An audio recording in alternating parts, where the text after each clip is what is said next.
ஏனென்றால் நான் ஒரு முஸ்லிம் குருவானவர். ஒரு முசல்மானுக்கு ஒரே ஒரு கடவுளை தான் அல்லாஹ், வேற கடவுள் இல்ல. கடவுளை திருமணம் முடிக்கல, அதனால கடவுளுக்கு பிள்ளைங்களும் இல்ல. இயேசு கடவுளின் பையன் சொன்னா அது கெட்ட வார்த்தை. கடவுளுக்கு பொண்டாட்டி இல்ல, பின்னப்படி ஒரு பையன். அப்ப இயேசு கடவுள் அல்ல அல்ல அல்ல என்று நான் பேசின போது ஒரு ஆளு மாடியில் வந்து என்கிட்ட சொன்னார், டேய் நீ ரொம்ப நேரமா பேசுற, இயேசு கடவுள் அல்ல கடவுள் அல்ல கடவுள் அல்லன்னு. இயேசு யாருன்னு சொல்லாம இங்கிருந்து வெளியே போக வேண்டாம். இயேசு யார்? ஒரு முஸ்லிம் மசூதியில் இயேசு கடவுள் அல்ல என்று நான் போதனை கொடுத்த போது ஒரு ஆளு கேட்ட கேள்விதான், இயேசு யாரு? இயேசு யாரு என்று தெரியதுக்காக முஸ்லிமீன்கள் தூய குர்ஆன் என் கையில் வைத்து அல்லாஹ் இறைவனிடம் நான் ஜெபித்தேன். அல்லாஹ் இறைவா, வானகத்தையும் வையகத்தையும் படைத்தவரே, நீர்தான் என்னிடம் சொல்ல வேண்டும் இயேசு கிறிஸ்து யார் என்று. அல்லாஹ் இறைவா, உமது தூய குர்ஆன் முழுவதும் நான் படிப்பேன். குர்ஆனுக்குள்ளாடி இயேசுவை பற்றி நீ என்ன சொன்னாலும் நான் அது நம்புவேன், அது போதிப்பேன். அல்லாஹ் இறைவனிடம் ஜெபித்து நான் குர்ஆன் ஃபுல்லா ஓதினேன். 114 அதிகாரங்கள், 6666 வார்த்தைகள். குர்ஆன் முழுவதும் நான் படித்த போது குர்ஆனுக்குள்ளாடி இஸ்லாம் மதம் உருவாக்கின நபி நாயகர் முஹம்மதுக்கு பேரு 4 இடங்களில் நான் பார்த்தேன். சத்தமா சொல்லுங்க, எத்தனை இடங்களில்? ஆனால் அந்த செய்யும் குர்ஆனுக்குள்ளாடி இயேசு கிறிஸ்துவுக்கு பேரு 25 இடங்களில் நான் பார்த்தேன். குர்ஆனுக்குள்ளாடி எந்த பொண்ணுக்கு பேரும் நான் பார்த்ததில்லை. நபிநாயகர் முஹம்மதுக்கு 24 மனைவிகள், ஆனால் ஒரு மனைவிக்கு பேரும் குர்ஆனில் இல்ல. நபிநாயகர் முஹம்மதுக்கு அம்மாவுக்கு பேரு குர்ஆனில் இல்ல. ஒரே ஒரு மகள் பேரு குர்ஆனில் இல்ல. முசல்மானுக்கு குர்ஆனுக்குள்ளாடி ஒரே ஒரு பொண்ணுக்கு பேருண்டு, இயேசுவின் தாயாய மரியாள் என்ற ஒரே ஒரு பொண்ணுக்கு பேர். முஸ்லிமீன்கள் குர்ஆன் 3வது அதிகாரத்துக்கு பேரு மரியாளின் குடும்பம், 19வது அதிகாரத்துக்கு பேர் அதிகாரம் மரியாள். மரியாளை பற்றி ரொம்ப விஷயங்களை சொல்லணும்னு எனக்கு ஆசையா இருக்கு, ஆனா இப்போ அதுக்குள்ள டைம் இல்ல. நான் இயேசுவை பற்றி குர்ஆனில் உள்ள விஷயங்கள் உங்களுக்கு தெரிய வைக்கிறேன். உங்க வலது கை மட்டும் மேல தூக்குங்க, எல்லோரும் அப்படியே கை தட்டுங்க. உங்களுக்கு ஒரு கை தானே இருக்கு, கை தட்ட முடியாதல்ல. பக்கத்தில் ஒரு சும்மா கை வச்சிருக்கிறது, அந்த கையில தட்டுங்க. அதுதான், அப்படித்தான் கை தட்டணும். Okay, good. 2 கை தூக்கி எல்லோரும் சத்தமா சொல்லுங்க, ஹalleluya.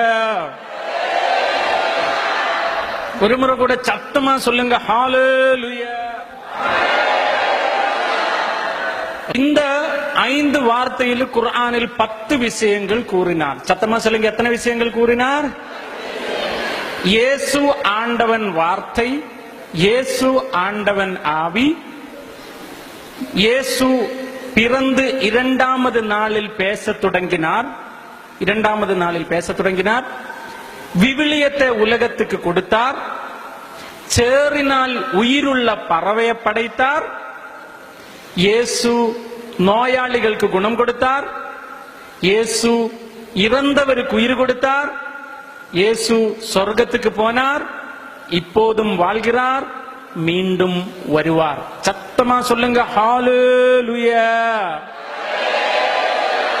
ஒரு முறை கூட இந்த 10 விஷயத்தை சொல்வேன், நல்ல கவனம் கொடுங்க. ஓகே.